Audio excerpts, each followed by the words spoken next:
All right, guys, welcome back to Heel Report presented by TarHeel247.com. I'm Jacob Turner. He's TH247 publisher Andrew Jones. And AJ, we're here for another edition of our UNC football preview show as it is officially Virginia week in Chapel Hill as Carolina prepares to take on the Cavaliers this Saturday in Kenan Stadium. Noon kickoff. That game will be on the ACC network. Carolina currently a 9.5-point underdog against the Hoos, who have had a really hot start to the season. Number 16 team in the country right now at 6-1, undefeated in ACC play, sitting atop the league alongside Georgia Tech. So big game this weekend. South's oldest rivalry's back. Hasn't been the season that Carolina has wanted so far, and on the reverse side, it has definitely been the season that Virginia has wanted, despite losing to State earlier this year. And what is a non-conference game? I don't want to go down a rabbit hole on this podcast, AJ, but again, I could sit here and complain about the fact that Carolina, UVA and NC State had to play a game that couldn't be considered league play because that would just make too much sense, right? I guess I see stuff like that. Remember Carolina and Wake did that. Had a home and home. That was not such a weird concept when you think about it. You know what I mean? It's just you would think the commissioner would have would not allow that because it only hurts the league, doesn't help the league at all. Just doesn't really make much sense, does it? No, I don't. Really Virginia should have won that game. They should be unbeaten in a way. Yeah, Chandler Morris threw that pick in the end zone, which State player made a good play on it. But Virginia was marching down that field, and any other game they probably score and win that one. So yeah, they were kind of a poor pass away from winning it. So and being undefeated, but thankfully for them, I guess it wasn't an ACC game. So again, they're still sitting undefeated in the conference, but. AJ, we're going to preview UVA later on, obviously, as we always do, but I want to reverse it a little bit and go back to Monday when you guys talked Tuesday this week when you guys talked to Bill Belichick and, kind of heard from him and a few players as well, just kind of getting thoughts on the Cal game and other things and kind of how the team's moving forward into UVA week a little bit. So we talk about this a lot, but the mood, someone asked Belichick, if the close loss especially kind of affected the team's vibe, and in classic Belichick fashion, I think it was like about no, not really kind of answer, not much more given than that. And he also emphasized kind of that quick bounce back mentality and focus moving into the next week, which he's kind of maintained throughout the whole season. So just to talk about Monday for a second, any revelations? I read your report, listened to the press conference. There wasn't really much in there that made me go, oh, that was interesting. It kind of just felt like the same kind of messaging out of the program after yet another, disappointing result out in California last Friday. I pulled some stuff out that wasn't entirely football, which is kind of the world we live in right now with UNC. And I think it's the world we're going to live in as long as this continues until they do something on the field to shift. We have tried hard. We made a public declaration that Bill says they're making progress. So we're going to literally hack ourselves through the forest looking for progress, and we've done that. And there's some stuff that we've noted. We've made a concerted effort as a staff to cover it that way. The negatives are obvious and they're out there. So we wanted to look for, what has grown? And we've done some of that, but not much of that came up. He just doesn't grab stuff and run with it. It's just not his style, so we can't expect him to suddenly start doing that now. There were questions about the fact they don't get takeaways. They have 7 forced turnovers and 6 sacks this year. I mean, that's just – those things can go hand in hand, and that's just a grotesque number. He was asked about that. Noah on our staff asked him a positive leading question about Gio because Gio told us Friday night, told us in Berkeley that this is the healthiest he's been all season since before the car crash. So trying to get something from Bill about that, he didn't really run with it. So Noah kind of went back to some of Gio's comments, wrote a piece, ran on the site on Wednesday morning. That's kind of it. I mean, everything else was the Hulu series, the Saudi Arabia stuff. Talking about the Hulu series? Yeah, it came up again because he's telling us it's paused, not canceled. He's insisting it's paused, not canceled. They don't elaborate on it, so we just kind of leave it there. It's paused. We don't. All right. There are Bill Belichick. Imagine, those old those jokes when you get a gift that it's a really, really big box. Yeah. When you open it up, and there's a smaller box that needs to be unwrapped as well. Mhm. So you unwrap that and open it up, and it keeps getting smaller and smaller and smaller. Opening up all those boxes is like trying to get information of any kind, even thoughts out of Bill Belichick when it comes to his team. It's next to impossible. So we have to squeeze whatever we can get and then embrace it and do whatever we can with it journalistically. So Noah got his piece.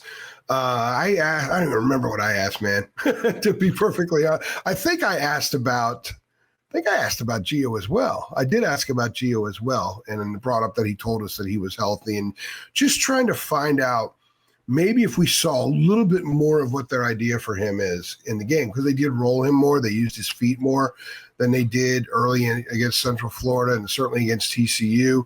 So maybe that was insight into some tweaks, pivots, and alters. Hubert would say that if he was a football coach. So otherwise, the Hulu stuff, that's paused. The Saudi Arabia stuff, there was an interesting exchange with a non-sports media person who's regular mainstream with one of the local TV stations that I thought was interesting. And Belichick acknowledged, that he's got a friend over there, a guy who loves him, and he's a big fan of his. And he acknowledged some things, but generally referenced the release by the university. So, and the Saudi Arabia thing, we're not really digging on too much right now because there's nothing on the surface that tells us that that's much of a story, other than the fact that I will defend Michael Lombardi. So for some of you out there that think that all we do is bash the program, I've defended him on a radio show in Virginia yesterday about the 33rd NFL team because they never said they were going to perform like that. It was operational comment. Yes. Yeah. Also, if there's a month for your GM to spend 2 weeks in Saudi Arabia, it's August. It's a good point. Because the roster's built, there's no high school recruiting, and he doesn't coach on the field. So that's an opportunity to get away and do what he was doing. So I will defend Lombardi on that. There were some other Chandler things. Morris was another thing that was brought up, and Belichick was like, no, we never talked to him. Morris was asked about it and said, I never really had any contact with it. He denied it too. So I don't know who to believe. Maybe they just don't want to get into it, so they're just not going to go there with it. The Athletic has a very good reputation. So I don't know. I know this much. Some of the things that have been reported by other outlets are things we never heard. So we never reported it. Of course, when you get to the point where it is right now, all media is kind of guilty of what other media reported. Yeah. That's sort of the mindset and the tenor out there right now. And I've had people literally just destroy us for things that we never even touched. If you go back and look at our reporting during the chaos week, a lot of stuff, we didn't actually hit a volume of different topics.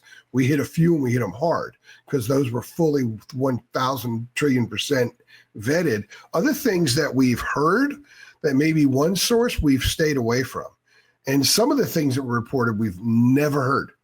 So we haven't touched. So I never had any dialogue with anybody of any note about the Chandler Morris, Lombardi, Belichick stuff. So we stayed away from it as a result.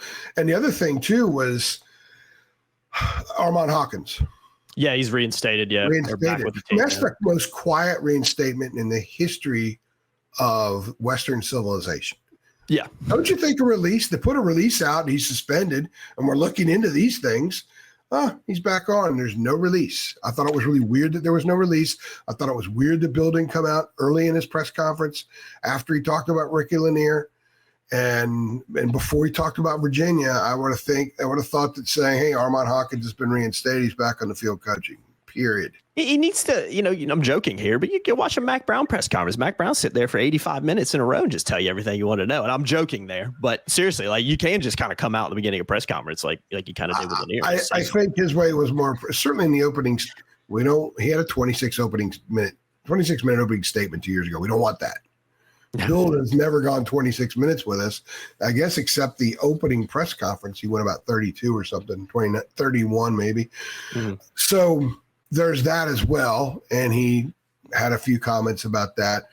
There wasn't much football. His opening statement on UVA, there may have been another question about UVA outside of Chandler Morris. That's kind of where we are right now. When you go into a Belichick press conference, you're not thinking, how do you attack this defense? What do you think? Because I think the players have been instructed not even talk about opponents, because some of the players were asked about UVA oh, they're a good team, but we're focused on ourselves. I guess what's good in that is if the players are disciplined enough to not talk about the opponent, they're not going to say anything that's I wouldn't say what message board material, wall material. Yeah, bulletin board material. Bulletin board material. Yeah. Snafu. Yeah, sorry. Been on the grind, so the brain, it's like Kelly Bundy. I thought a bit of information goes in, a bit of information goes out, right? Oh, I get it, man. It took me about 3 days to recover from staying up till 5 a.m. To do the 3 things after the Cal game. It couldn't have been much better for you having to fly across the country. I never slept. I never ate. I'm not surprised. In fact, the woman who was sitting next to me, who had a dog with her, she was eating in the middle of the flight, like some of the worst smelling crap of all time. And she's taking a bite and then feeding the dog, taking a bite, feeding the dog. The dog was laying down, come over and boot me every once in a while. This was my flight back. I never slept Friday night into Saturday, and I didn't eat until midnight. Mm-hmm. So I went from 5 o'clock Friday to midnight Saturday. It was just that it was that busy and that crazy. Yeah, that's that time of year, man. And then, of course, after that woman pulled her food out and I got the scent of it, last thing I wanted to do was eat. Yeah, you didn't. I wanted to carve a hole in the window, and I wanted to get sucked out of the plane somewhere over Utah. 100%. You might as well just gone and sat in the bathroom. That would have been a better experience. I wish I had an ejection seat. Yeah, I do. I'm a firm believer. If you do something like that on a plane, I think every plane seat should have a false bottom to where the pilot or the stewardess, whatever, can eject them out of the plane. If you misbehave on a plane, don't follow the proper etiquette, it's kind of common sense, being loud, all that stuff. I just want my own parachute on the seat. You're not going to die, but you might end up in the middle of the Atlantic Ocean, or in your case, in the middle of freaking Rockies. It was like flying over the Rockies. And then all of a sudden, what is that? Yeah. Just sorry. Like you should have. I love dogs, but come on.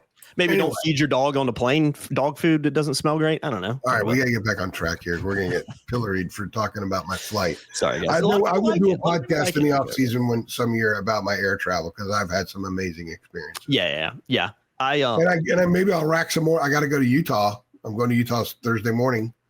Going to Salt Lake City. I can almost guarantee you something will happen on that trip. I'm covering basketball Friday night. I was praying that football would be a night start, so I'd be able to cover it. I will not be at the football game Saturday because my plane lands at 2:40, but I will follow the game on the plane. I'll come home and watch it and then try to engage as best I can. You and Noah are going to do 3 things on Saturday afternoon. Yeah, we're going to handle that. How dare you not be in 2 places at once, by the way? I got that last weekend. Be better, man. You need to get a teleport or whatever it takes, man. You need to learn how to be in 2 places at once. That's all I'm going to say. I mean, the alternative is to clone myself, and nobody wants that. No. But you need to learn how to be in 2 places at once, AJ. I'm very excited about Friday night. I'll also be very excited about Saturday. I wish I had like Jeannie. I Dream of Jeannie. Yeah. I had the bottle. I had her, and she'd just be able to blink, and I'd go from Salt Lake to Chapel Hill just like that. It's a teleporter machine. You never know. One day, maybe if you keep doing it for another 20 years, maybe we'll be able to do that. I'm sure that whoever's covering stuff like in 40 years or 400 years will be able to do that. Yeah, just be able to teleport there, VR in. I agree with you from the kind of the press conference. There wasn't a lot to take out of it. And I would love to know I know he doesn't really go there, but I would just actually love to know what about this team is actually improving? Like tangibles, like why is this team struggling? Like why is this team not being able to win games? What is it that you're seeing X's and O's wise on the field from an offensive perspective that is maybe makes it difficult for the offense to find consistency? What are you seeing from the defense in certain areas that maybe they've improved? Or what are you seeing from the defense in certain places where they struggle a lot? It is a little bit of, I don't want to use the word frustrating, but I leave it, I'm sure you do too, because he doesn't really go into it. You leave a lot of these press conferences like, man, I would love to just actually know what he really thinks. Like why is this team really struggling to win games? Like instead of just we're following the process, we're trying to get better every week and take it game by game. It's give me some actual X's and O's statistics, things that you're seeing that can kind of illustrate why these things are happening. I think that's one of the things that is a little bit frustrating about maybe listening to him sometimes. I'm just never going to get into it, but still. Let's check off a few quick positives. Okay. And by positives, if you go from point A to point 2, that's positive. That's forward motion. That's forward progress, right? And that's what I want to focus on for a moment because he keeps saying they're making progress. So let's try to do his job for him in a sense tell a lot of coaches say, hey, our defensive line's doing better. We moved. So what now? We talked about progress in the 3 things after the Cal game. There were some tangible things you kind of look at. They had 18 first downs in a competitive game. They had 18 first downs against Clemson. Most of those were long after the game was competitive. It was no longer competitive. So this is the first close game they played this year, either way. And they were moving down the field. They moved this. I know there were some penalties, but they moved the sticks a couple times when they had to. And let's face it, Gio made a play to Leacock, who fumbled. They were going in to score to take the lead. So they made some plays. They had 18 first downs, which is not a ton, but for this group, it's prolific. And when they have moved the ball and gotten first downs before, a lot of it's been when Max has been quarterback. So Gio actually moved the chains a little bit. You could say what you want about Cal, but let's remember Cal beat Minnesota by 2 touchdowns. Minnesota's pretty good. Minnesota's, up well into the upper half of the Big Ten right now. And they're also the same team that lost 34-0 to San Diego State. I think we happen to see more of that Cal than the one from September that beat Minnesota.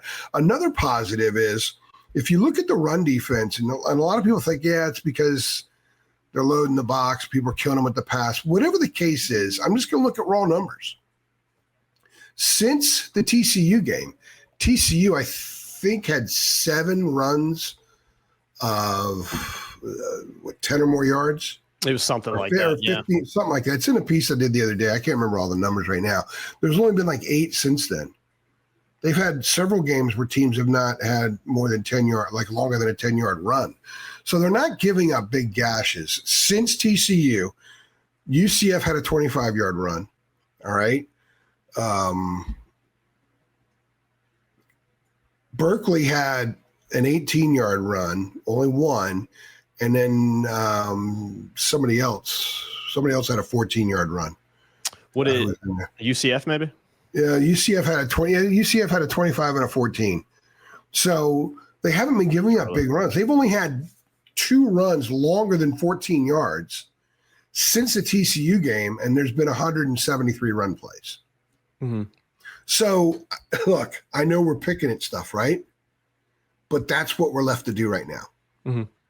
He says positives. We pin our ears back. We say, okay, guys, let's find positives. This is a positive. It's a positive for 2 reasons. One, it shows that they're a little bit better. They've got a little bit better at some stuff. And I know they haven't played great running teams, but they're not getting gashed. Last year's team played some teams that couldn't run the ball, and they got gashed. That's one thing. Number 2, if you're a North Carolina football fan, you got to have PTSD about giant run plays over between guard and tackle that go for 60 yards, 40 yards, 30 yards, chunk, touchdown. I mean, that's been the majority of Carolina's defensive story this century. So it hasn't been the case since the TCU game, really since that 75-yard touchdown run that started the second half. So 173 run plays in the last 5 games, only 2 have gone longer than 14 yards. I think that that's a positive. Does it matter?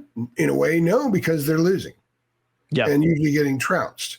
But we're trying hard here to show you guys where there are some small things you can look at and say, okay, well, that's not going super fast, supersonic speed fast in the wrong direction. I do think coming up, as we probably segue into the UVA game, this game sets up to be either one of those where UVA finally stops, surviving at the end based on other teams' mistakes and loses, sort of like Carolina UVA 2 years ago, which I know you want to hit on. Yeah. And it could be one of those days where Carolina just does take another step and they're helped by the opponent. Or this could be a game where the buttons come off. Because Carolina hasn't really had big breakdowns in special teams yet. So this might be one of those games where a punt's blocked and there's points. There's a punt return or a kickoff return. Like a lot of stuff goes wrong that we haven't really talked about yet. And maybe it sort of puts the exclamation mark on how bad things are. I just have this weird sense it's going to be one way or the other. I do too. Yeah, I have a weird feeling that it actually might end up being a pretty good game. But I can also, on the flip side, I'm in 2 minds a little bit. Like I was telling you off camera, I wouldn't be surprised in the slightest if it was somewhat similar, to kind of what we saw against Clemson, where it's just kind of like you're sitting there in the third quarter and there's, 15 people there and you're looking at your watch like, well, at least I'm getting a suntan out here. That's about the only thing I'm got going. Wahoo will be there.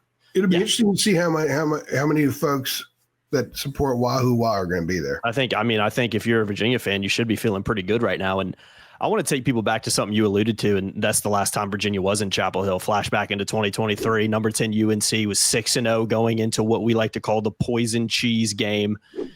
We've talked about it many a times with how Mac Brown one of Mac's biggest mistakes. Yeah, and I think he'd probably tell you that if you could get him on the record about it. But against the UVA team that was 1-5 coming into it, ended in a 31-27 loss for the Tar Heels. And I crunched some numbers a couple of days, AJ, because I was curious to see kind of the trajectory of both of these programs since then, just out of curiosity, especially with how Virginia started the season, and on the reverse side, how Carolina started the season. Carolina 10-15 since that game, with only 5 of those wins coming against Power 4 competition. A couple of those dubs, maybe I think they beat Campbell, Richmond, Charlotte twice. So that kind of illustrates where the program has gone since that 6-0 start. How many of the losses were blowout losses? And some of those losses were blowout losses. Were blowout losses. Only 5 wins against, P4 competition in that time span. So it's not great. Virginia on the flip side, not exceptionally better, but this start to this season definitely has upped this stat quite a lot. But 12-12 since that game. And like I mentioned, including a 6-1 start to this season. So this season has helped a lot. And it seems like Tony Elliott has started to get that thing turned around a little bit. Now the question is, how do they finish the year, and can he sustain it moving forward at UVA? I think that's going to be the interesting part there. But again, I just wanted to bring that stat up. That's not me trying to shovel on more on Carolina like some people like to think. It was more so I am genuinely curious to see where Carolina was at that moment, where they are now, because that is a game that I will never forget, because I remember telling you, and I've said this story many times, telling my family who was there when I watched Carolina warmups, don't be surprised if Carolina comes out slow and doesn't play well today. And lo and behold, they did in a lot of ways. That was me that before the game. That was kind of the beginning of the end, as we've said before, of kind of the Mac Brown 2.0 era. You tweeted that out, and the program did not like it. Did not like it. And I was vindicated, and I could have been saying, look, don't be surprised if the trajectory of the Mac Brown 2.0 era, starts to go downhill steeply after this game, and I would have been right. If we could travel back in time 2 years just for a moment, for clarity, and just to kind of sort of get snapshot the last 2 years, that was the beginning of the end for Mac. Yes. That was by far, because I can go back and tell you with conviction, and I'm not going to go into full details here, but I don't think the program was ready that week. Mac knew that they didn't respect Virginia, which is why he had to recreate the cheese story. The cheese story originated when he was at Texas, and they went and played Texas Tech or Texas A&M or something on the road in a game, and Texas was heavy favorites, and he just had a sense his team wasn't going to take him very seriously. So he told the poisonous cheese story, and he had student managers hang a piece of cheese into every locker. I did that at Carolina too. He did that at Carolina. So, and what happened is Texas was behind at halftime, but came back and won. So he recreated it, which Mac's a Hall of Famer for a reason. There are so many things to like about Mac and to appreciate what he did as a football coach. This was a mistake, because sometimes you can't go back to the same well again. Yeah. A perfect example is I remember in 2014, Carolina busted out the chrome helmets on a Thursday night at Duke, and they ran roughshod all over Duke that night. I remember players were taking pictures on their cell phones and tweeting them out from the locker room 10 minutes before kickoff when they pulled the helmets out. Yeah. I might have been at that game, to be completely honest. You may have been, and Switzer pumped a lot of tweets out with the helmet. They were fired up, and they played great. The next week, they host NC State. They wear the same helmets, and they got bamboo. They got clobbed. Yeah. So I just think there are times where you just can't go back to the same thing. And if you use something up once, that's it. You got to find something else. So he did do the cheese, and the players thought it was silly. Mm-hmm. And it was just a different week in how the program approached things. There were some other things where it just seemed like everything was off. Like an exhale, we're 6-0, we're 10th in the country, we arrived. And they never, ever got out of it. They stepped in it, and they could not pull their foot out until he was terminated. And they're still paying the price, because the program dropped a lot during that time period. And a lot of the things that were left over when Mac left, one of the reasons Lombardi and Belichick came and had to make so many sweeping changes because of what they were inheriting. Mm-hmm. So they get a little bit of a mulligan on that, or at least a little bit of an excuse on that. So it wasn't like they just came in from scratch and just destroyed everything and it's all on them. The downhill trajectory started that night. It was literally, 2 years ago? Yeah. And so what's interesting is Virginia finds itself in a very similar situation that Carolina was in that day. And Carolina is in a very similar situation that Virginia. Tony Elliott was going to get fired. He had the grace of the university because of what happened, how beautifully he handled that tragedy the season before. Yeah. And one of the players that scored a couple of touchdowns that night was on that bus, by the way. And Tony Elliott has been given time to do what he's doing, and now it looks like it's starting to work. So he was a hot seat coach at the time, and that win probably saved his job that year, to be perfectly honest with you. So there's a lot of similarities here. The difference is that Virginia gave the old college try. They soaked in the South Solstice rivalry. There is a bit of dislike between the two schools, and there has been historically for a long time. This was one of or Carolina's chief rival. When my dad was in school, he's like, yeah, it was the Bourbonites. Like, he hates Virginia. I remember him screaming at him one time in a game, go back to Charlottesville and drink your bourbon. I mean, that's like a 1950s thing, I guess. Oh, no, that's like a slander. Like, drink your bourbon, man. Like, that's like go back to Charlottesville and drink your bourbon. But that's a 1950s thing. Which, now they'd say go back to Charlottesville and drink your IPA or something like that. There's a hint of Virginia Carolina football culture, right? Yeah. Which has kind of been lost over time, but maybe UVA used a little bit of that to win that game 2 years ago. I don't think this Carolina team is positioned from a construction is how they're constructed and with the messaging in the building and all that to have that. I don't think they could feed off that because there's no meat on that bone. And quite frankly, the bone doesn't exist in the building. No. So Virginia's going to have to beat itself. Mm-hmm. Carolina may gain confidence as the game goes on, but Virginia's going to have to beat itself this weekend if the Tar Heels are going to win. I agree. I think there's no doubt about that. Let's hone in a little bit more on Virginia, and then we'll get out of here. We're trying to keep this in a little bit shorter, and I don't know, maybe not go an hour and a half like we did last week to talk about a Cal game. It's just like unbelievable. You don't want photos from the phone? No, I enjoyed that. A lot of people enjoyed that segment, but we're gonna refrain from doing that today. But we'll bring that back as the season goes on. If it's tempting, Jacob. Yeah, if things keep going the way trajectory they've been going. I will do one. I promise. I'll do one. Yeah. Go ahead. I'll pull up my notes because I do have some notes on Virginia, so it'll be a nice little segue. And also pull my curtain back. We got the sun going down right now, and this thing is just driving me up a wall, man. I'm getting hit by a flash camera right now. Come on. Live action readjustment right there. Hold on. What you got there? Oh, my God. Is that the dog that was on the plane? I took a picture. Damn right I took a picture. Of course you did. That's pretty good that you didn't even notice you take a picture. I mean, see the payback. The payback is from. I'm so bad. The payback is from this. If I can ever get that. This is going out there.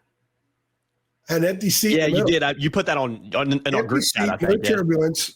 The making of Led Zeppelin or becoming Led Zeppelin documentary.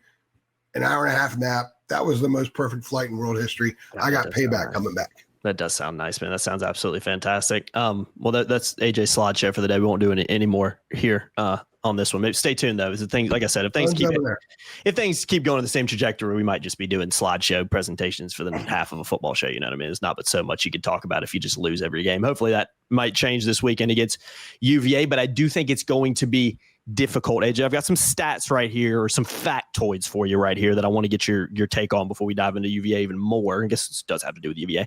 This is from Michael Coe. I'm gonna give Michael Coe, WCHL, good friend of the channel. You might know Michael. He's a fantastic writer. Does what he does. Boone guy as well, from Boone. So got a little connection there with me going to App State. He's from Boone. Yeah. Yeah, from Boone. Yeah, from Boone.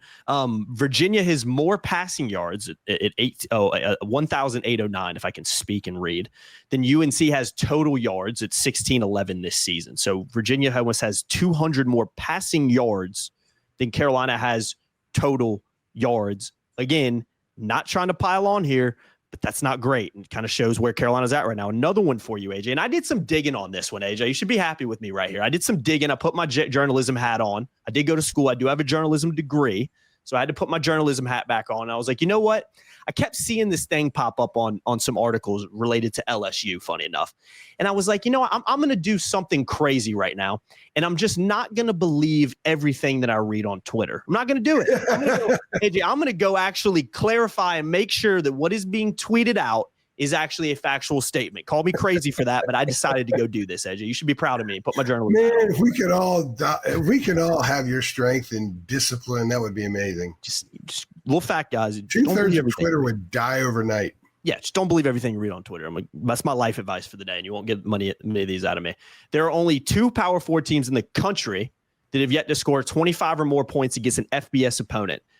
Louisiana State University and the University of North Carolina. I went and double checked that because I really didn't believe it. There were a few that were close. I think Wisconsin was close, but I don't think they scored 25 or more against a P4 opponent, but they had scored 25. They had scored more than 25 against like Buffalo or something like that. So they like barely. They haven't scored in a month. Yeah, exactly. So that I know it's amazing. So that kind of illustrates where Carolina's at offensively, and is going to segue us into where Virginia is at on the flip side. Yeah, go ahead. Yeah, go ahead. They could have lowered that number to 20, and Carolina would be in there too. Yeah, because they only scored 20 against Charlotte. 20 at Charlotte. Mm-hmm. Charlotte plays matador defense, and the Tar Heels had 20 that night. LSU, the reason it was 25 is because LSU would put up 24 against somebody. So that was the reason it was essentially 25. Someone was wanting to pounce on LSU, I guess. Yeah. By the way, I don't know how many first downs UVA has, but just keeping track, and this is wild that I can keep track. It's like counting my steps or keeping track of my day streak of steps, which is like 1623 now. It's impressive. 10,000 steps or more each day. Carolina's got 92 first downs this season. It's not great, is it? It's really just, and these are the numbers that kind of help illustrate how much Carolina has struggled this year, and leads us into the Virginia kind of portion of this to show where Virginia has really kind of excelled in a lot of ways. 4th ranked offense in the league right now, averaging about 462 yards per game. In contrast, guys, Carolina dead last, averaging about 267. That is almost a 200-yard difference between the two teams. And I think you could look at Virginia's schedule and say, argue they maybe played a tougher schedule with some of the teams they played. They beat Louisville on the road. Yeah, they beat Louisville. You look at the Florida State game and you're like, and that was a great win at the time. Is it that great now? I don't know, because FSU that a week earlier, Washington State had almost an identical game with Ole Miss. Yes. Washington State should have beaten Ole Miss. It's a good point too. Yeah. So I think you could look at UVA's schedule and make a case that they've probably played a little bit harder opponents in a lot of ways, but they have been really good. They have. Yeah, there's no doubt. The reason I'm saying maybe is because I don't remember specifically who Virginia's played besides like Washington State, Florida State, NC State, Coastal. I think there's a couple other teams in there that I'm not remembering. Coastal's pretty good at fighting after games. Yes. By the way, Louisville's definitely better than TCU. Oh yeah. Yeah, I would say Virginia went up there and beat them on the road. What's really impressive about UVA is they went up and won that game after a week after beating Florida State with the field storming and everything else. It's a great point. You can really learn a lot about a team. Sometimes not what it does in the highlight game in the big stage game, but what does it do around that? My brother went to Indiana, and I was talking to him the other day. I said, dude, you should be so fired up about the Hoosiers. They've proven themselves to me, because the week before they went to Oregon, they won at Iowa. Mm-hmm. They come back home the week after winning at Oregon, and they beat the snot out of Michigan State. Like, they did not fall back. They kept their hair on fire. They kept plowing forward. That's a sign of a really, really good team, of a championship team. Virginia went from the FSU win, which at the time seemed like a much bigger deal than it appears now, and they took care of business on the road. And then they found the wherewithal to come back and beat Washington State, who was doing with them exactly what it did with Ole Miss the week before, which validates Washington State as an opponent. Yeah, you're absolutely right on that. The UVA has been really impressive with how they've beat Florida State and responded and won again after that. You're right. That is one of the toughest things to do. Is they call it trap games kind of in sports, but that is go on the road and do it against the team that then beats Miami. It's a good team. I think Louisville's a pretty good team. Yeah, there's no doubt about it. The way they jumped out on them was a statement for Louisville. Mm-hmm, mm-hmm. Yeah, 100%. You made a good point there. Third best rushing offense in the league as well, average about 203 yards per game. So not a team, that's just, passing the ball necessarily. 8th ranked defense, giving up about 353 yards a game. So a little bit, worse. Again, they've played some tougher opponents, so understandable. UNC actually right behind them at 360 yards per game. So not a massive discrepancy in the two teams, maybe besides kind of who they played this year. But, before we get to prediction, we were remiss if we didn't talk about Chandler Morris, quarterback for them. He has made the difference. It is amazing how, and you see this countless times, not only in the college level, but professional level, how a quarterback can kind of galvanize your team, a guy that has talent, but also is kind of a leader and someone who can set the culture there. You look at a guy like Diego Pavia at Vanderbilt is a prime example of that too. And I think Chandler Morris, maybe to a lesser extent, has done that this year with UVA, not only with his performance on the field, but what he brings to you off the field, because good quarterback play can benefit the entire team. And it happens countless times every season in NFL and college. Over 1,600 pass yards, 11 touchdowns, 4 interception, also has 191 rushing yards and 4 touchdowns. And UVA, a good rushing team, like I mentioned as well, AJ, Jamari Taylor. They have multiple guys that really can get after you. But Jamari where he came Taylor, from? What'd you say? He spent the last 4 seasons at Central.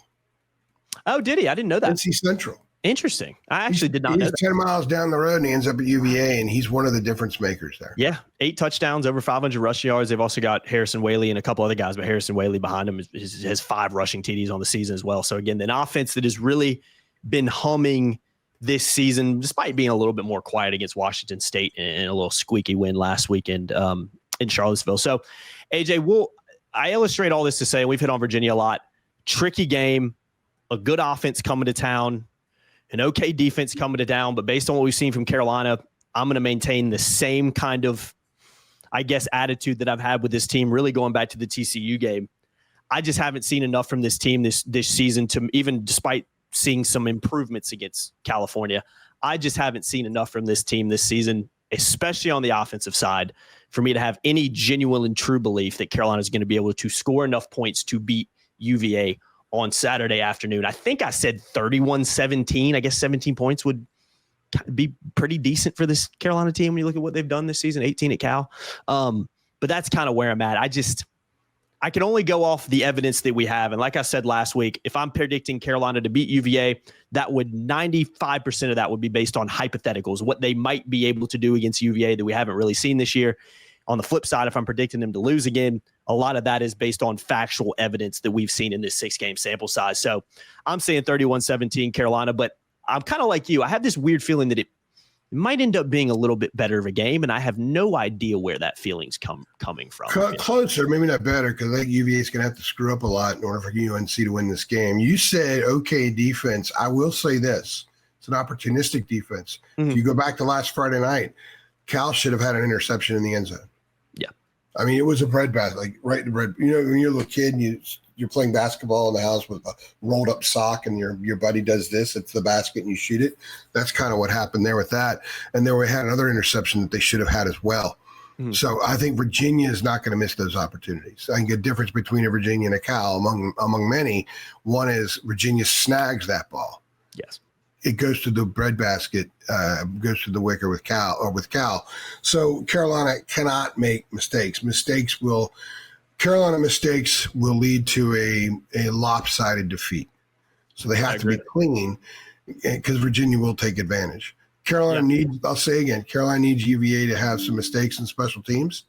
They need them to make some poor pre-snap reads that allow for some big plays for the Tar Heels. And the Tar Heels just need to be able to hit on some stuff. Mm-hmm. Gio needs to be able to find somebody downfield. We finally saw the rebirth of Kobe Paysour last week, which was wonderful to see. He's such a nice dude. He's been through a lot. It was good to see him. In fact, when he came in for the interviews after the game in Berkeley, he's like, "Hey, hey man, how you been? It's been a while since we've seen you." And it was great to see for him that regardless of what happens with this team, if he can finish his career productive, that's such an awesome thing. I'm very happy for him for that. If he can back that up and be the guy that we've thought all along he could be, and the player he was before the injury 2 years ago, which he struggled with afterward, then they have Ship and Paysour. So if you're going to roll Gio and you're going to use his legs a little bit more, having 2 guys you can trust for sure changes some things and might open the door for a little bit more consistency moving the ball. Not a crap load of 3 and outs, but maybe get 1 or 2 first downs and then you punt. But the difference there is winning the field position, or winning the time of possession, which the Tar Heels did in Berkeley, 31-10. So they actually won the time of possession in that game, which is pretty wild. Part of it was because they could move chains. Part of it was because Pacor stepped up and he was a safety valve. They've got 2 safety valve potential guys with Ship and Pacor, and that's huge. That's huge moving forward. When before you had 1. So they've doubled it. They've doubled their safety valve numbers over the last week, provided that Kobe continues to play that way. But I just don't see it. There's nothing about this football team that leads me to believe that without a lot of help, that they're going to win any games remaining on their schedule. Maybe the exception is Syracuse, who has fallen off the track. Sid Sanjelli got hurt. They got a lot to figure out. Whooped. But that'll be a road game. Halloween, if they have some kind of big deal for the students to get dressed up and go in there, maybe give them free beer or something like that, then that place is going to be crazy and a tough place for the Tar Heels to play. I've been in there for football and basketball. Loud. And it's loud. 100%. It'll be the loudest place the Tar Heels would have played in all year, except the first, 5 game minutes against TCU. Yeah, that was awesome atmosphere in the beginning of that, and it's just been kind of downhill ever since. But so you're predicting Carolina to lose this one. I don't know if you've done. Yeah, I haven't even done my stat picks thing yet. I'm gonna do that later. This is gonna be one of those nights where I go to bed at 1, I get up at 7, fly out. Like every night, right? Yeah. Well, yeah. I mean, I won't even have any family time tonight. I got so much stuff to do. But I'm okay with it. I'm not complaining. I'm okay with it. I'm just saying I haven't done my stat picks yet, or the 5 keys. I'm gonna do them tonight. I'm gonna do them tonight, I guess, at some point. Okay. Looking forward to that, man. You know where you can find that? It's at TarHeel247.com. Come on over and sign up if you want to. Join our awesome community over here. Links in the description. Go over there and get signed up. And as always, make sure you hit the like, share, and subscribe button on our YouTube channel as well. Get involved in the comments. Let us know your predictions. And let us know your kind of thoughts on where this team's at and what you think might happen on Saturday. I've been Jacob Turner. He's been Andrew Jones. Another edition of our UNC football preview show. We appreciate y'all watching as always. And we'll see y'all next time. Thanks.